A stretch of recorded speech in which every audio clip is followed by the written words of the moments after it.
thank you everyone for joining. Delighted you can come and just listen to around an hour of exploring a little bit about the Alexander technique. So just to introduce myself first, I've been teaching the Alexander technique for 21 years. I actually came to it 27 years ago with tennis elbow, what's now known as RSI, I think, and a frozen shoulder. So I was in an awful lot of pain. It was threatening my job and for me being able to carry on my job.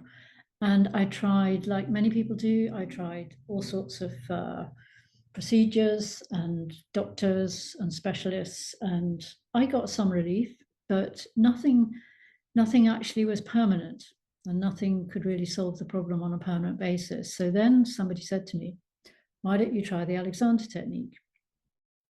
I'd never actually heard of it. So I tried it because I would try anything at this point. And I was really intrigued the first lesson I had, because it wasn't what I expected. It wasn't somebody doing something to me. It was more like information and education about what I was doing. So that's the beginning of the story. And then I eventually had a lot of lessons with a teacher, and then I went on to do my training to become a teacher myself. And now I've been teaching for 21 years. My clients have ranged from age 6 to 94. And so I've worked with a lot of people, and I continue to do so. So I'd just like to hear a little bit, if I can, from you, just so I know where we are.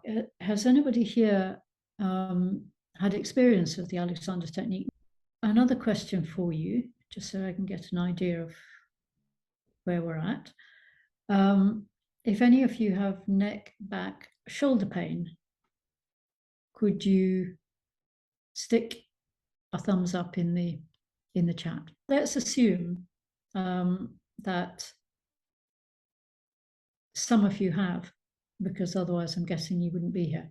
So we look at people tend to come to Alexander teachers in the same way I did, which is when they've tried most of the other options that are sort of commonly known about. And Alexander technique, although it has been highly successful and millions of people have benefited from it, has been around for 120 years. So there is something in this technique which is highly successful. And yet we've never quite managed to make the bridge into mainstream medicine or, the more common solutions for back pain, neck pain, shoulder pain, posture problems. So we are the only complementary discipline that has a randomized controlled study into the efficacy of its benefits for people with lower back pain. And you can look that up if you're interested. So a little bit about the history, the development of the Alexander technique. It was developed by F.M. Alexander, who was born in 1869 in Tasmania. And he was a Shakespearean reciter, and he started suffering from hoarseness and loss of voice. And like all of us, he started to explore solutions through doctors, specialists, and any voice experts that he could find. And none of them could provide him with a solution. So he got to the point where he was at a complete impasse. He was trying to use his voice. Obviously, he was a Shakespearean reciter in these days, which was around late 1800s. And he was standing in the middle of the stage one day, and his voice completely went. Imagine how embarrassing that was. So that's what really was the kickstart. We could almost say this was the kickstart to the Alexander technique, actually, because now he had to find a solution. And he asked himself a question that very few of us ever ask ourselves. And that was, if I have a problem, so a physical problem of some sort, am I doing something myself that could be the fundamental cause of my problem? And he went to his doctor and he said, look, I've got an idea. I might be doing something myself because we can't find any solution for me. What do you think? And his doctor said, yep, that's a reasonable theory. Maybe you are doing something. So Alexander said to the doctor, can you tell me what it is that I'm doing? And the doctor said, I cannot. No, I cannot. So now this is late 1800s. Alexander went off on his own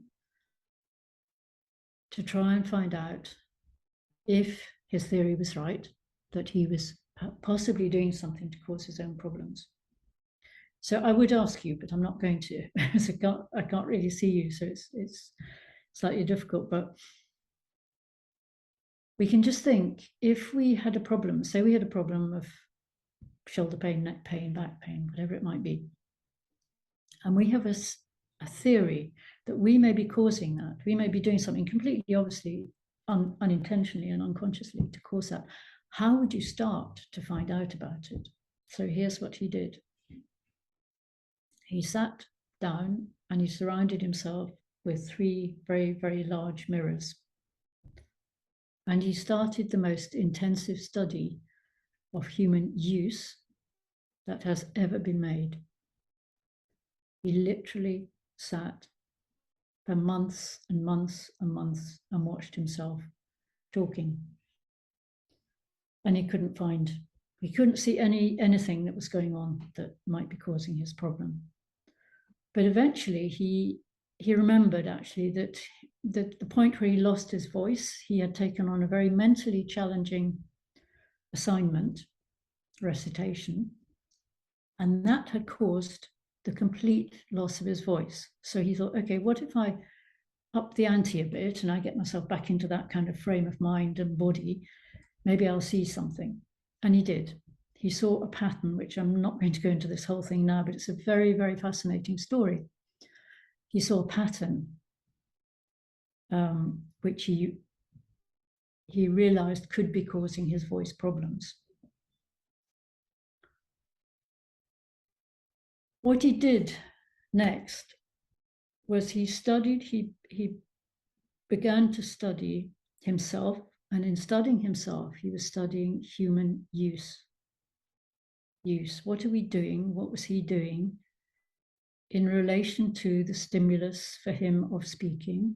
For us, it could be anything. It could be moving about. It could be whatever you do in your daily life is a stimulus to you. They come all the time. How are we responding as human instruments to the stimulus we're meeting in our lives? And through this process, he came to understand an enormous amount about the use of the human body and the mind, and how we universally meet obstacles that we all meet. So we all meet the same obstacles, which I'm going to talk about in a bit. But fundamentally, he came to understand the importance of these 3 really unrecognized things. One is recognizing the indivisible nature of mind, body, and spirit, oneness, wholeness, and that we act at all times as one. Discovering and respecting natural anatomy, our own natural anatomy, when it's in relationship to external objects. So for instance, everybody here, I'm guessing, is looking at their screen right now and probably looking at me. So yourself, your whole self, is in relationship with the screen, my voice, and what's going on. So that's a stimulus. And most of the time we're completely unconscious of what we're doing with ourselves in relation to whatever this object might be. And then the next thing is re-establishing accurate sensory feedback. So what happens to us is, because we've got into this way of separating the mind and body, we're very mentally focused. And so then we no longer know what's going on with the body, really. And the body's highly adaptable, highly flexible, and will do its absolute best to meet our demands, or to meet the demands, for instance, of a very soft seat. I'm just looking at my sofa there, which is squishy. And our seating, the seats we travel in, the seats we sit on, and the objects around us. How are we engaging with them? And mostly it's unconscious. We don't know. When we pick up a glass, we don't think about what we're doing. We just go for it, pick it up, put some water down our throats, and off we go. But the human instrument is so refined. When it's disconnected from its the mind is sort of rather disconnected from the body, you have an instrument that's really not operating to its full potential. And so we're aiming to re-establish this connection, this intricate connection between mind and body. And then you create a different instrument to work with. And if you watch elite athletes or highly skillful skateboarders or skiers, you can see this. There have to be what's called in the zone. They have to have this instant connection between mind and body. And I'm not saying we can all be like that. We can't be, but we can be more integrated, more reconnected. So, for instance, if I say to you now, please don't judge yourself. Just notice, become aware without changing of how you're sitting. Just notice what you're doing. Are you leaning? Are you slouching? Are you breathing? What's going on? Yeah, I realise that I'm sitting on one leg. I've got one leg under my bum, and yeah. So yeah, I'm not sitting probably in the best position for an hour webinar. Yeah. No, thanks, Anne. And that's really important, because it doesn't matter if you sit with one leg under your bum. What matters is that you know you're sitting with one leg under your bum. And that's what we don't. Yeah, here we go, someone. I'm aware of aches and pains. I'm very slouched. The point is not what we do, it's that we're not aware of what we're doing. And once we become aware of what we're doing, and that's the whole purpose of this work, is to raise our level of conscious awareness of what we're doing with ourselves. Challenged with neck pain every night. I just can't stop it. That's interesting. It'd be quite interesting to talk to you, Ishmael. Maybe we can connect after the seminar at some point. So we get into all these unconscious habits. And then really this work is rediscovering our whole self and how our life begins to change. You see, what you're all saying here is you have chronic conditions that they're ongoing, and you take drugs or you see people and it doesn't really help, which is exactly my situation as well. And so once we start to perhaps explore what are the things that I'm doing that I'm unaware of, that perhaps I can improve and help myself with. So this is the study of Alexander technique. What are we uniquely doing to impede our natural flexible design and the unity of our mind, body, and spirit? So I'm just mindful of the time. Here's 3 reasons why people commonly keep getting back, neck, and shoulder pain. The first one is you're unaware of your habits, the habits that you've developed, sometimes over many, many years. I think somebody said they've had back pain for 15 years. Habits can develop for many, many reasons from a very young age. And we're unaware of them until the body says, wake up. What happens then is that sensory feedback from your body to your mind, to your brain, becomes inaccurate. And for instance, Anne's saying, I'm sitting with my leg under my bum for an hour, and you might not feel it until your leg goes numb, and then you'll feel it. But we should be feeling it. It's fine to do that. It's not a problem. I do it too. But we should be feeling it much, much earlier than when we're in pain or we've gone numb. So we want to restore a reliable sensory feedback from the body to the brain, because this is a two-way process always. The body is always feeding back information to the brain, and the brain is not really picking it up in the way that it needs to. Another reason, very common reason, is that we get so intensely focused on what we're doing, we call it end gaining, that we're going for the goal of what we're going to do. And that can be anything from me standing up right now to go and do something, to organizing an event or doing anything at all in my life. The point is, if we pay just attention to the goal, we miss the means by which we're achieving the goal. And that's the most important thing. Whether I'm moving my body or planning an event or whatever it might be, what am I doing? What am I doing? What, for instance, do I do if I were to stand up now? Usually I just stand up and my brain's already gone on to what I'm going to do next. But I want this integrated unit to be standing up and moving on to what I'm going to do next, not that my body's somehow going to follow my mind. So it's coming back to this reintegration of mind and body and being much more aware of what we're doing with ourselves. And it's not like digging down into every moment that we have to be aware of what we're doing. We're raising a level of conscious awareness.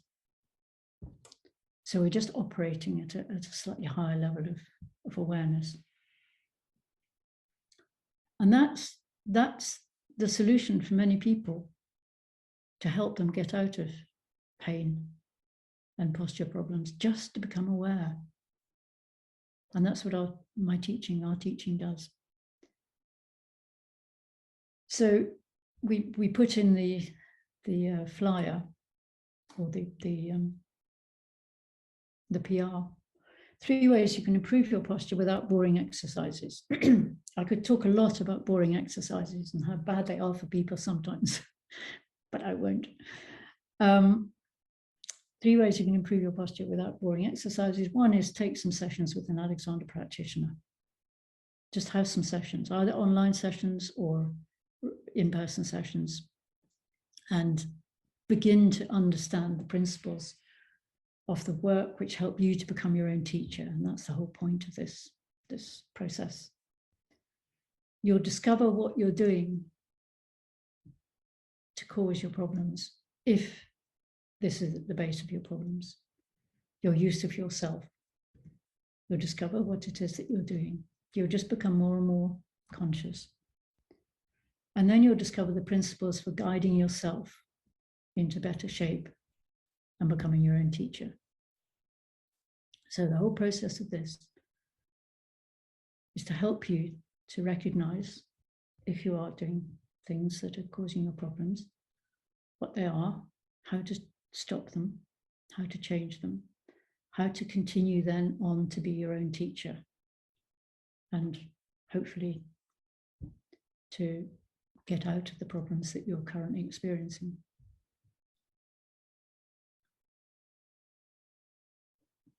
And then we said, we'd offer 3 simple techniques you can use to de-stress during the day, because stress, I think, is one of the biggest causes of physical pain that we have. Because think about stress. Stress is physical tension. It creates muscular physical tension. So if we're going about our life in a constant stressful way, that's in our body. So one of my first comments is, when you're doing a task, whatever it is, complete it completely. Bring it to an end. And then you don't have that unconscious, unfinished task mind that plays away in the background all the time. So develop the habit of completing your task so it's not left in your mind, which causes stress. Another one is to lie down and listen to a guided Alexander technique session. And I'm going to do one with you now, actually. You don't have to lie down, you can just sit, and I'm going to guide you through a sort of mindful practice that's really helpful for de-stressing. Another thing I like to offer is, when you're in a meeting, and particularly online, soften your eyes and become aware of your peripheral vision. So we can do it now. So just move away from your screen, literally just take a little move backwards from the screen. And you don't even need to look at the screen anymore. You can look away. I don't mind, can't see you. So sometimes we feel, oh, it's not very polite to be looking away when someone's talking. Absolutely fine. Become aware of the room you can see around you now. So this is your peripheral vision. So when we have wide vision, we become aware of the smaller vision. But when we're only in small vision, we don't have wide vision. You can also become aware of yourself in the space you're in. Notice what this does to you. Notice if it does anything to you. It usually does. And then you could look around and see what happens to your breathing. Did you suddenly start breathing? Did that change? Be aware of yourself. Just keep coming back to an awareness of yourself. This is something you can do if you're working on screen. Nobody will know you're doing it. You suddenly literally make yourself aware of the space around you. And it relaxes you. It relaxes your brain for a moment. And you can just feel what that does. So the Alexander technique is quite simple. It's coming to recognize in ourselves what the habits we've developed and built up over the years are doing to us. And then the technique is how we change those habits. And actually, the fundamental thing about the Alexander technique is we learn how to stop for a moment before we meet a stimulus and just come right back to ourselves. And this is so simple and it's so challenging, just to be able to think, I'm going to get up, but I'm going to stop for a moment first.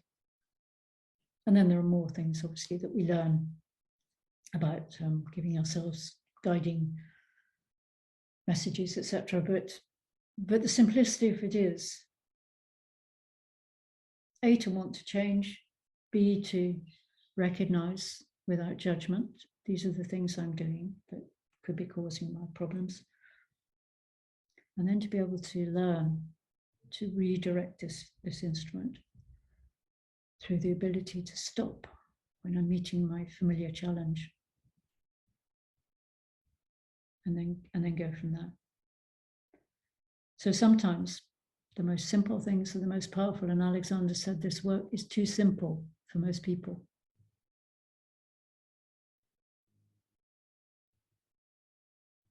So they can be the most powerful and effective. And then discovering how to manage ourselves well is powerful and effective and joyful. You become an integrated instrument for your life. You have a different instrument operating your world. So I'll ask you now all to just move away from your screen and close your eyes.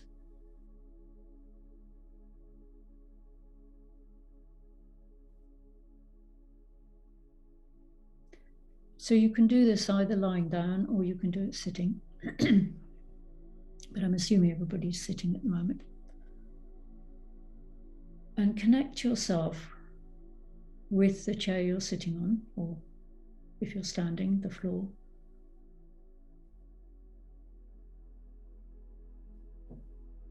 And just have a sense of what the chair you're sitting on is doing to your body. I can't see you, so I can't help with this at the moment. But very often chairs are not particularly supportive for our bodies. But we ideally sit on our sitting bones, the bottom of the pelvis. Not too much sitting on the thighs, so if you can move forward in your chair, if you've got a relatively supportive chair, if you can move a little bit to the front of it, that's quite helpful.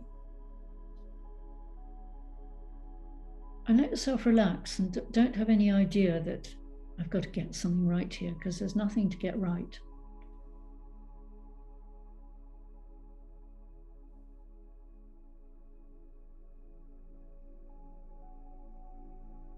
And then connect with your feet on the floor. And if you can, get the whole of the soles of your feet on the floor, then that's helpful. You see, what I'm talking about actually now is a position for the body that makes it as comfortable as it can be.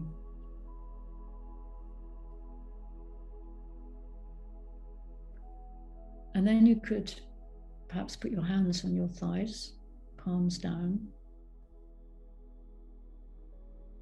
or palms up if you prefer.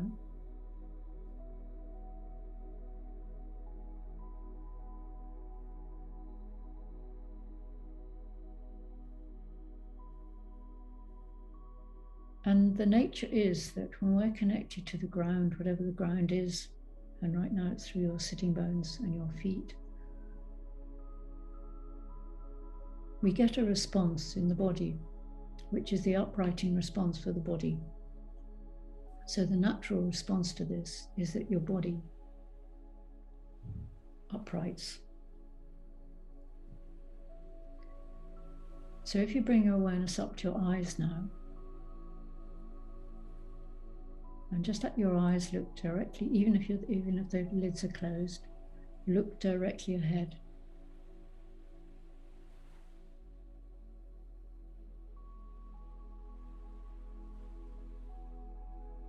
And then perhaps you could become aware of the crown of your head, which is just behind the center of your head. And the crown of your head is the point on top of your spine. And your spine comes right up to the level of your ears. Now, the natural inclination for the human spine, when it's properly supported, is to be extending. So without pulling, just perhaps sense that this uprightness is happening.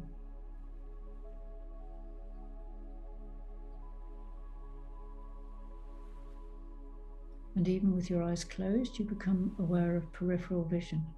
So your wide vision relaxes the eyes, relaxes your neck.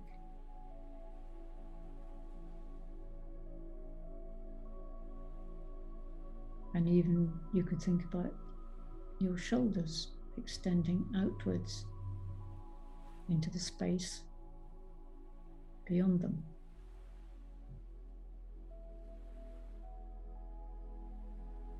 And then notice if your lower back is excessively arched, and that would be your pelvis tilting forwards. So if you feel that, you can let your pelvis very gently move backwards.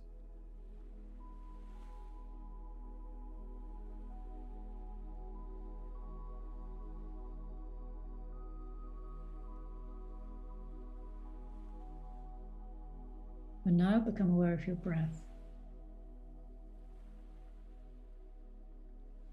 We're all pretty good at not breathing.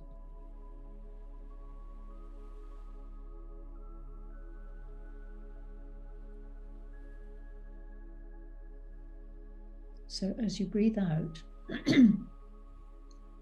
just try and extend your exhalation a little bit more than normal. And use your abdominal muscles very gently, coming towards your back, to extend your exhalation just a little bit.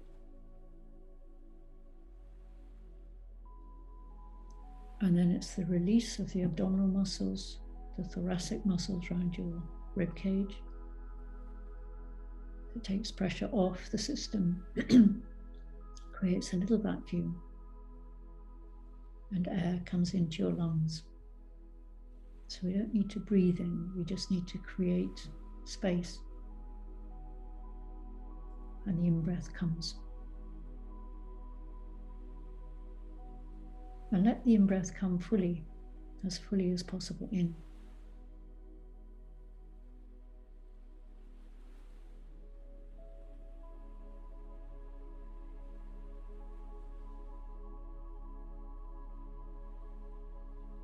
So very gently, letting your breath gradually become fuller.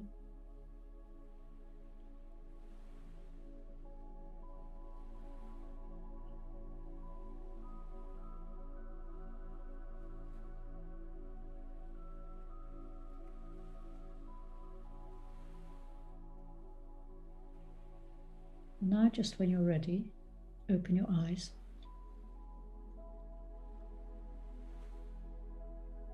And be aware of your body, just sitting.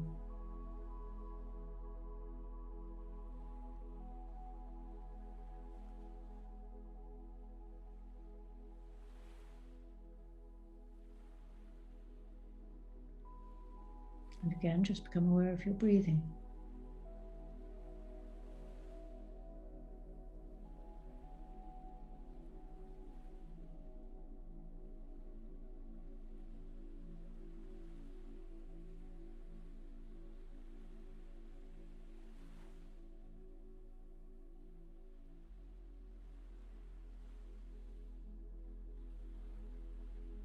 And think when you're ready, just move back to your screen.